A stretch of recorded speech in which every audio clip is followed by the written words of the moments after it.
listen, they'll say it, but apparently there was a stumbling block in the interview with Tottenham. Like he was meant to be Tottenham manager. Yeah, So but they you know what said I mean? that it Like was personality or something. They personality, said he ain't charismatic enough. You know them ones. That's what it charismatic. was. You know what I mean? Them man wanted showtime, innit? That's what they wanted Jose, because them man are just thinking about their fucking Amazon documentaries and that. That's all them man are Oh on. yeah, exactly. Yeah, yeah, Them man yeah. they just wanted an entertainer, bro. Is he's just about his business. But you know what it is though? Like, that's a problem in football, isn't it? Like now it's Mm, all about how it looks rather than how it is, you know what I mean? And for us, you get me? mm. Like, I'm tired of them. We've had Mourinho, we've had the fun, but I want a guy who's hands-on and bro, man's willing to do tactics in it. Like we want to study the game. I think a lot of us want to understand how the game is working and how, because we were playing vibes under Ole Gunnar Solskjaer. We weren't playing Mm. football. It was vibe football. It was whatever, you know what I mean? Whatever wave we're on, we're following that wave. Right now, the manager's got us playing well. He's got a system in place. We've got proper players now, technical players, bro. Sabitzer. Listen, Mm. talk to me, Sabitzer. Listen, I am gassed this I guy is need to here, man. see him. I need to see him next to Casemiro. You know, Casemiro. I Yeah, still yeah, think yeah. he's. But I still tomorrow, think I still need to see more from him. how, bro, he's it, man. You know what it is here? I think for me, his intelligence on the half turn. I think for me, his wit. Look at the first goal. Like, look at the way he presses. Look at the way he wins that ball high up the pitch, straight away into to Bruno Fernandes. I don't. You know what the thing about Sabitzer though? He doesn't try to do crazy stuff. He keeps it simple. He No, don't. no, He no, no, don't. no, no. He does. He don't do He's crazy quality. stuff, He's bro. quality at that, He's innit? He's quality. just a destroyer, innit? He's just a destroyer. That's all he is, really. He breaks it up. He likes to put himself about. I like him. I do like him. Yeah, You know what I yeah, mean? yeah. I want to see 100%, more man. though. And you know what? For a player that's come from Bayern Munich, yeah, I need to see more in it because, bro, if you come from Bayern Munich, bruv, do you know what I mean? It's just like when Casemiro came in, you can see this guy's a Real Madrid player, in it. Like you can see it. Mm. Like Yeah, yeah, yeah. Sabitzer, when I watch him, I still need to see more, bro. Like, do you know what I'm saying? He's a good player. He wins the Tomorrow, ball, and I need to see more though. tomorrow I'd start Fred Casemiro, Sabitzer in the 10, like Sabitzer pressing from the high up the pitch, and then you could have Bruno on the right because I think Bruno on the right is more effective now No, I because wouldn't. he Oh, has, I'd play Sancho in the 10, bruv, and I'd play Sabitzer and Casemiro, bruv, because yeah. legit, it's one of them ones where we need a 10 that's gonna create. If we play Fred, Mm, Casemiro, and Sabitzer, bro, there's no creativity in that midfield, bruv. Like, and Bruno on mm, the right, nah, we need something fluid in the middle if we're gonna play Sabitzer and mm. Cas, bro. Like, we have Yeah, yeah, to. 100%. But also, you know what it is, man? This Fred, man, in big games, man, this guy just performs in it. So He's that's a why I'm like, monster. he's a monster in big in our big games this season. When you deep it, like Tottenham at home, Man City at home, he's been the best player. You know what I'm saying? So Mm. I feel like for me, and this is why everyone just gets frustrated, in it. Like you need to understand, like Fred will have his deficiencies, but end of the day, he came out with an assist against Leicester. Like this guy, Mm. you can't write him off, Fred. That's the craziest thing about Fred. You can't write him off because every time you think, oh, he's playing shit out of nowhere, he has an assist or he's almost the best player on the pitch again. So there's no kind of medium with Fred. He's literally one side or the other. So yeah, man. Listen, I think for me, you know what I mean. I'm ready for Barcelona tomorrow, man. No Pedri, no Gavi. Yeah, I mean we're gonna Yeah, smoke bro, them, yeah, bro. bro. I think we're gonna do a number on them tomorrow. I'll be real, like I think Mm, we're gonna do a real number on them. You know what I'm saying? mm, I'm saying, I'll big up the chat. It's true, bro. Man, them were calling me delusional for rating Fred, but it's all right, bro. It's aged beautifully. That's mm, another one that's aged like fine wine, blood. You know, like that fine mm, wine, bro. Past the mm. Fred. You know, like that Fred David's blood. I told these guys about it, bro. Listen, man, I know about Fred David's blood, the midfield general, fam. Like, listen, Ten like, Hag rates him, man. Ten yeah, Hag 10 out, keeps playing him. bro. Ten He Hag knows. rates him, He bro. I knows. see him on the pitch every time. He's always, Ten Hag's always the one that is calling is Fred. You know, when you call a Mm, player over to have a chat with, it's always Fred that gets the call, you know.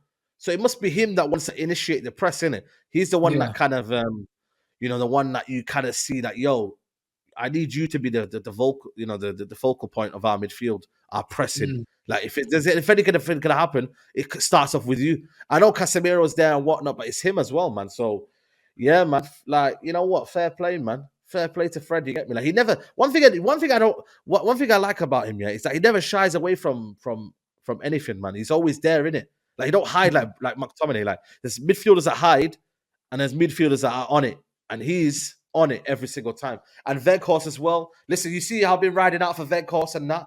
You know what I mean? Everybody's coming at me with their He's been playing. He's been playing well, bro. And people that don't understand football, yeah, he's the easy target. He's the easy target for them because they're like, he's a striker. He's not scoring goals. That means he's not doing anything. Do you see what I'm saying? Like, this is what it is. But Ten Hag knew that though. Ten Hag knew he's not a prolific striker. Bro, yes, we were desperate for a striker, but Ten Hag knew, bro, I know what his qualities is. I know what he could do. You know, I know that he can play the 10 role. I know, bro, this guy initiates our press. He allows space for other people. You listen, people might not like he's a prolific goal scorer, but is he, you know, we had Cristiano Ronaldo last season that was scoring the goals, but was he right for the team? No. Of course, he's not scoring the goals, but his addition to the team, and it makes us a better team. He's not a negative. Exactly.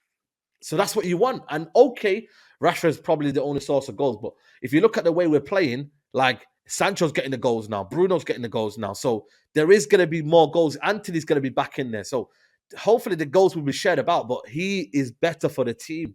Ronaldo is, listen, he's Ronaldo. I respect him, yeah. But at the same time, he was at the detriment of the team because we weren't playing right. And everyone else was like, oh, I need to pass to Ronaldo. Like, Weghorst, they don't need to always pass to him. But then again, he facilitates for others. And even when he's not getting the ball, he still does his defensive duties. He's not walking around.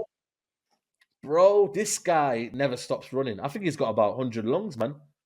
He's a joke. I'm telling you, he's got about 1,000 lungs, bro. He's an absolute joke, man. Do you know what I mean? He's a player that I appreciate because he doesn't get the respect that he deserves, but he's completely 100% a team player. So I think that goes on his thing, and it was him moving him into the 10 against Leeds that changed the game, bro. Do you know what I mean? So there you go. Like, that's just what it is, bro. All it is the goals.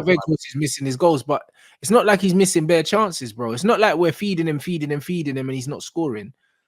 We're legit just not creating a lot. So no, exactly. So yeah, they'll catch a man on the chances he's missing.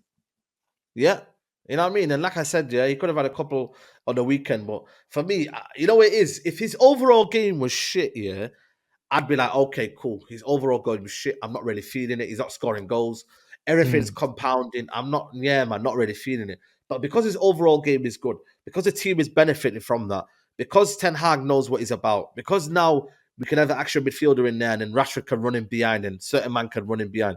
This is what we want, bro. And I feel like for me, it doesn't go unnoticed for me because I sit in the tier 2 East stand. I can see the whole pitch. So I can see what he's doing. You know what I mean? So when he's pressing and we're pressing as a unit now and he's leading the press and then all of a sudden Rashford and Garnacho, whoever's up front, can then feed off that, then, bro, that's almost like creating a chance because you're pressing. Look what he's doing. The most pressures in the Premier League, he's created more chances than goals. We know his purpose. So... Facts, 100%. I couldn't have put it any better. So that's it, bro. That's it. It says makes no sense. Ronaldo scoring goals, but made the team worse. People hype him up. Yeah, Weghorst making the team better, but not scoring. People hating. But this is it because, like, the thing is, with a lot of these football fans, it has to be the obvious thing. Do you know what I'm saying? It's all about stats. You can prove on the stat sheet, innit? Like, if there's no stat for that, then yeah, that's literally what it is. And that's why players like Kevin De Bruyne, players like Bruno, all these guys, if you've got a fantasy team, yeah, these are the guys that are going to get you all the points. Like, even if they don't play well, they're going to get you all the points. Like, the other day, I looked at the thing. I think the last game, I think Bruno got 2 assists. 2 assists in that game, yeah. Created 9 chances or something like that. But the guy's fucking pass completion rate was less than 70%. Do you know what I'm saying? And the guy got like a score of like 9 something, bro. Do you know what I'm saying? With like 60-something% pass completion. Like, that's crazy. Yeah. Do you know what I mean? Yeah. And that's what I mean. That's why he's on the right hand side, I think. But the thing is, for me, yeah, like as a coach, if I've got a player that is giving the ball away every other time he has the ball, I can't look at the end of the game and say that that's a good game from you because I'm like, bro, like you keep giving the ball away 63%. Like, how you got 63% pass completion, yeah, and get a 9.3 like sofa score? It's like, what? Do you know what I mean? When you see that, I hear you, bro. I hear you. My brain can't compute, 63% and 9.3. Man saying you nearly had a perfect game. but your passing was 63%, and you're a They're still midfielder. looking at stats. Yeah, that's the problem. They're still but that's what the game is. But if you could have a workhorse who's doing that consistently over a period of time, you're gonna get more points on the fantasy. So that's why you got to keep him in the team, because he's not gonna have a bad game. You know what I mean? So yeah, but And even then Gary Neville was talking about it as I'm well. saying You know what I mean? He KDB was gives saying you how good he as well, was. but brother, I don't fuck with KDB either, blood. So Yeah, yeah, like it gets like that. yeah, Do you know man. what I mean? I don't fuck with him either, bro, because like I said, like this new wave of number 10s, yeah, are not really 10s, bro. Do you know what I mean? What I know tends to be, yeah. Do you know what I mean? That's not it. Do you know what I'm saying? Yeah, And that's just what it is. I can't get with it. Like I understand that the game has it's moved evolved. forward. It has evolved, but like I can't get my head around anything being more important than the ball, blood. Like that's why it's called football. Retaining, The game is centered retaining. around the ball. So if you're constantly giving it away, why is that good? Like, do you know what I mean? That's not good. But you're trying though, innit? That's the volume passer, innit? That's what it is now. The more you try, the more maybe people assume that, you know what, you're trying more, you're giving to the team more. But I understand. That's why he's on the right hand side, bro. That's why Bruno's on the right. Yeah, but You know, that's why not you have to because give the manager credit, bro. Do you know what I'm there you saying? go. You have to give the manager So credit give because it the manager realized that the way he plays, yeah, facts. is a big problem if he's in the middle of the pitch. But if you put him out wide, it becomes less of a problem.